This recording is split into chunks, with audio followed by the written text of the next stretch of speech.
షష్టः పాఠः సంస్కృత వాङ्మయము.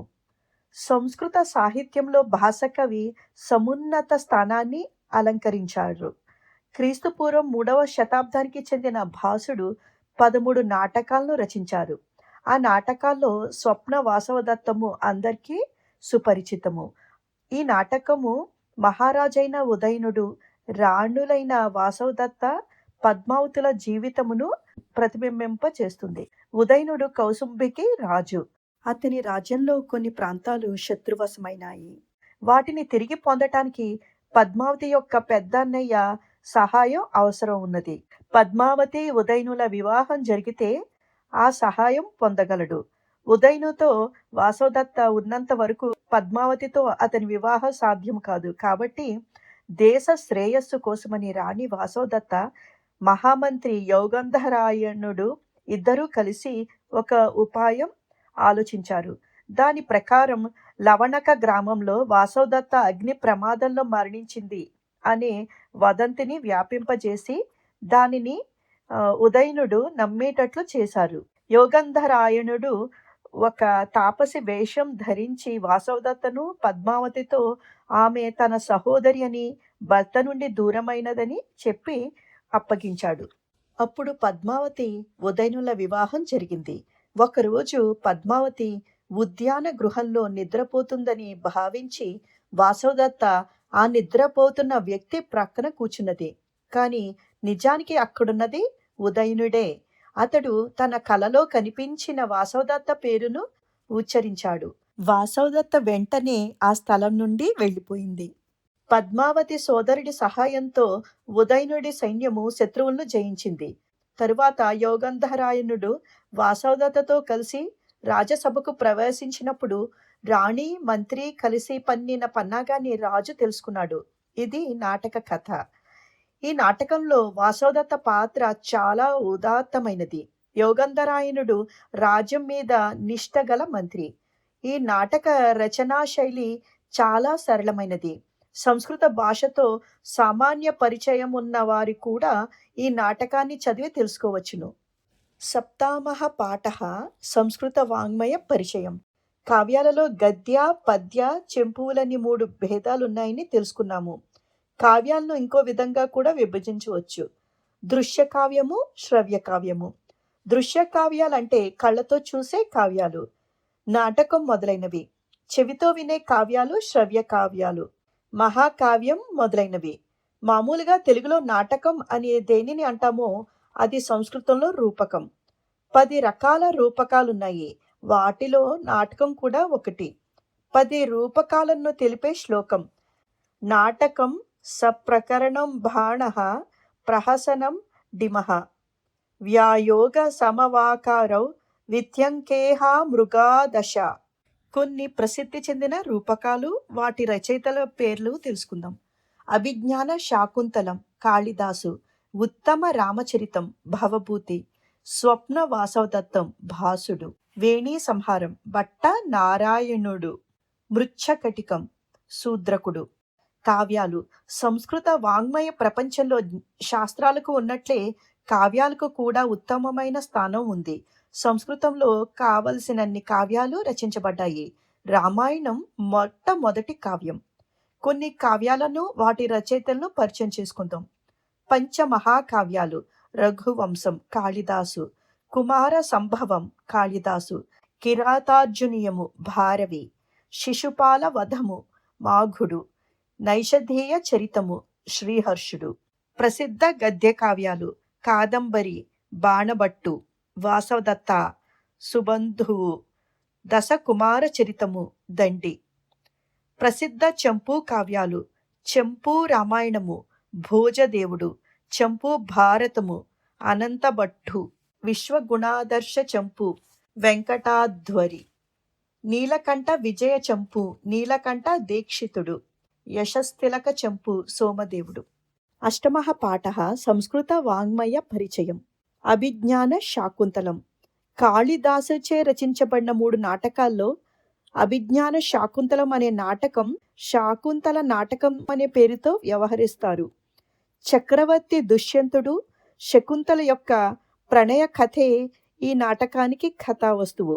దుష్యంతుడు రాజర్షి, శకుంతల విశ్వామిత్రుడి కుమార్తె, మహర్షి కణ్వుడికి పెంపుడు కూతురు. ఒక మారు దుష్యంతుడు వేటకని అడవికి వెళ్ళి కణ్వాశ్రమానికి వెళ్తాడు. అక్కడ శకుంతలను చూస్తాడు. ఆమె పరిచయం అయింది. గాంధర్వ విధిలో వీరిద్దరికీ వివాహం కూడా అయింది.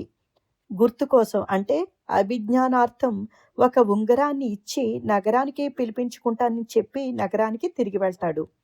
ఒక మారు దుర్వాసుడు ఆశ్రమానికి వచ్చాడు. దుష్యంతుడిని గూర్చి ఆలోచిస్తున్న శకుంతల అది గమనించలేదు. కోపంతో దుర్వాసుడు శకుంతలను దుష్యంతుడు మరుచుగాక అని శపిస్తాడు. ఈ వృత్తాంతము శకుంతలకు తెలియలేదు. శకుంతల సఖులు శాప విమోచనాన్ని ప్రార్థించక గుర్తును చూస్తే దుష్యంతుడు శకుంతలను గుర్తిస్తాడని దుర్వాసుడు పలుకుతాడు. గర్భిణి అయిన శకుంతల దుష్యంతుడి దగ్గరకు వెళ్ళగా దుష్యంతుడు ఆమె తనకు గుర్తు లేదని చెప్తాడు. గుర్తుగా ఇచ్చిన ఉంగరం పోయింది. వేరే ఉపాయం లేని దుఃఖితురాలైన శకుంతల తల్లి మేనకతో పాటు మరీచ మహాముని ఆశ్రమానికి చేరింది. అక్కడ ఒక మగబిడ్డను ప్రసవించింది. అతడే భరతుడు. పోయిన ఉంగరాన్ని బెస్తావాడి ద్వారా చూచిన దుష్యంతుడికి శకుంతల గుర్తుకు వచ్చింది. తన తప్పులకు రాజు చాలా బాధపడతాడు. ఒకసారి అతడు దేవతలకు సహాయం చేయటానికి స్వర్గానికి వెళ్తాడు. మార్గం మధ్యలో మరీచాశ్రమంలో పత్నీపుత్రుల సమాగమం కలిగింది. అందరూ మరీచుని ఆశీర్వాదముతో నగరానికి వెళ్తారు. ఇది నాటకం యొక్క కథ. శకుంతలము సంస్కృత సాహిత్యంలో శ్రేష్టమైన నాటకము. విశ్వంలో శ్రేష్ఠ కృతుల శ్రేణిలో ఉన్న ఈ నాటకం యొక్క గొప్పతనాన్ని ఈ క్రింది శ్లోకం ద్వారా తెలియవస్తుంది. కావ్యేషు నాటకం రమ్యం తత్ర రమ్యా శకుంతల తత్రాపి చతుర్థోంకః తత్ర శ్లోక చతుష్టకం. కావ్యాలలో నాటకం సుందరమైనది. ఆ నాటకాలలో శకుంతల మతి సుందరము. ఈ నాటకం యొక్క 4వ అంకం చాలా సుందరమైనది. ఆ అంకంలోని 4వ శ్లోకం ఇంకా సుందరమైనది. నవమః పాఠః సంస్కృత వాంగ్మయ పరిచయం. ఉత్తర రామచరితం. ఉత్తర రామచరితం అనే నాటకాన్ని రచించినది భవభూతి అనే కవి. రామాయణం యొక్క ఉత్తరకాండలో ఉన్న సీతా పరిత్యాగము అనే విషయమే ఈ నాటకం యొక్క కథ. రాముని పట్టాభిషేకం ముగిసిన తర్వాత కౌసల్య మొదలైన తల్లులందరూ ఋష్యశృంగుని ఆశ్రమానికి వెళ్తారు. అయోధ్యలో సీత రాముడి తొడపై కూర్చుని విశ్రమిస్తుండగా గూఢచారులు ప్రవేశించి సీతను గూర్చి జనులందరిలో వ్యాపించిన వదంతిని రాముడికి తెలియజేస్తారు. రాముడు సీతను వదిలివేయటానికి నిర్ణయించుకొని అడవిలో వదిలేస్తాడు. సీత అడవిలో వాల్మీకి మహర్షి ఆశ్రమం చేరుకుని లవకుశులనే కవలను జన్మనిచ్చి వారిని పోషించింది. అందులో రాముడు అయోధ్యలో అశ్వమేధ యాగాన్ని చేయటానికి యాగాశ్వాన్ని వదిలివేస్తాడు. అరణ్యానికి చేరుకున్న ఆ గుర్రాన్ని లవకుమారుడు కట్టివేస్తాడు. అందుకని కుశుడితో లక్ష్మణుడి కుమారుడైన చంద్రకేతువుకు యుద్ధం జరుగుతుంది. అప్పుడు రాముడు అక్కడికి చేరుకుని యుద్ధాన్ని ఆపి పరిచయం చేసుకుంటాడు. వాల్మీకి సీతను లవకుశులిద్దరినీ రాముడికి అప్పచెప్తాడు. రామాయణ కథను కొద్ది మార్పులు చేసి భవభూతి ఈ నాటకాన్ని రచించాడు. అందుకే సంస్కృత సాహిత్యంలో ఈ నాటకానికి విశేషమైన స్థానం ఉన్నది. ఉత్తరే రామచరితే భవభూతి విశిష్యతే అనే ప్రశంస ఉంది. దశమః పాఠః సంస్కృత వాంగ్మయము. వేణి సంహారం. ఈ నాటకానికి రచయిత కవి భట్ట నారాయణుడు. మహాభారత కథను ఆధారంగా చేసుకుని ఈ నాటకాన్ని రచించాడు. కృష్ణుడు పాండవ పక్షం తరపున రాయభారానికి వెళ్ళటం మొదలుకొని దుర్యోధనుడిని సంహరించి ద్రౌపది యొక్క జడను కట్టడం వరకు కథా వస్తువు. వేణి అంటే జడ, సంహారము అంటే ముడి కట్టడం అని అర్థం. నాటకం యొక్క కథా సారాంశం ఈ విధంగా ఉంటుంది. శ్రీకృష్ణుడు సంధి కోసం కౌరవుల దగ్గరకు వెళ్తాడు. సంధి చేయటం భీముడికి ఇష్టం లేదు. సంధి విఫలమవుతుంది. యుద్ధము నిశ్చయమవుతుంది. భీముడికి చాలా ఆనందంగా ఉంది.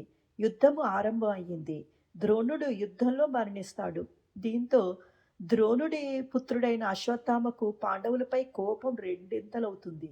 ఈ మధ్యలో కర్ణునికి అశ్వత్థామకు మధ్య వాగ్వివాదం వచ్చి అశ్వత్థామ శస్త్ర సన్యాసం చేస్తాడు. తరువాత దుశ్శాసనుడు కర్ణుడు చనిపోతారు. దుర్యోధనుడు సరోవరంలో ప్రవేశిస్తాడు. తర్వాత భీముని అవమానకరమైన మాటలతో బయటకు వచ్చి యుద్ధం చేస్తాడు. తరువాత భీముడు దుర్యోధనుణ్ణి సంహరిస్తాడు. భీముడి చేతులతో ద్రౌపది యొక్క వేణి సంహారం జరుగుతుంది. ధర్మరాజుకు పట్టాభిషేకం జరుగుతుంది. మృచ్ఛకటికం ఈ నాటకాన్ని రచించింది శూద్రకుడు.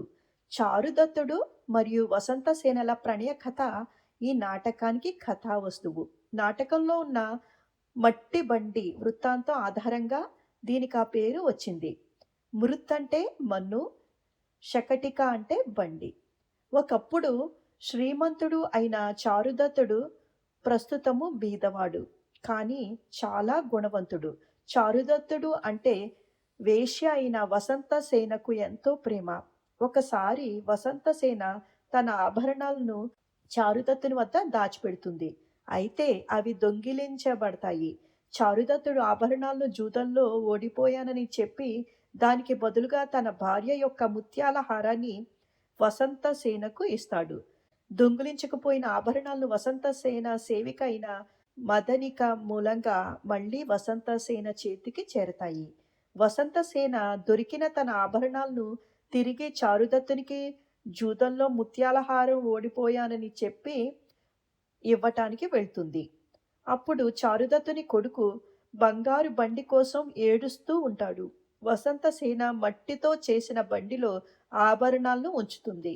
బండిలో ఉద్యానవనానికి రావాల్సిందిగా చెప్పి చారుదత్తుడు ముందుగానే వెళ్ళిపోతాడు. బండి మారిపోవడంతో వసంతసేన రాజు బావమరిది దుష్టుడు అయిన శకారుని చేతిలో చిక్కుతుంది. శకారుడు ఆమె గొంతు పిసికి చంపుతాడు. ఆమె చనిపోయిందని భావించి న్యాయాలయంలో నేరం చారుదత్తుడిపై మోపి కారాగార శిక్ష పడేలా చేస్తాడు. ఇంతలో ఒక భిక్షువు సాయంతో వసంతసేన బతికి బయటపడుతుంది. శకారుని నేరం బయటపడటంతో చారుదత్తుడు విడుదలవుతాడు. వారిద్దరికీ వివాహం జరుగుతుంది. భారతదేశం యొక్క ప్రాచీన జనజీవనాన్ని కవి చక్కగా చిత్రీకరించాడు. భాష వాడుక భాషకు ఎంతో దగ్గరగా ఉండేలా రచించాడు.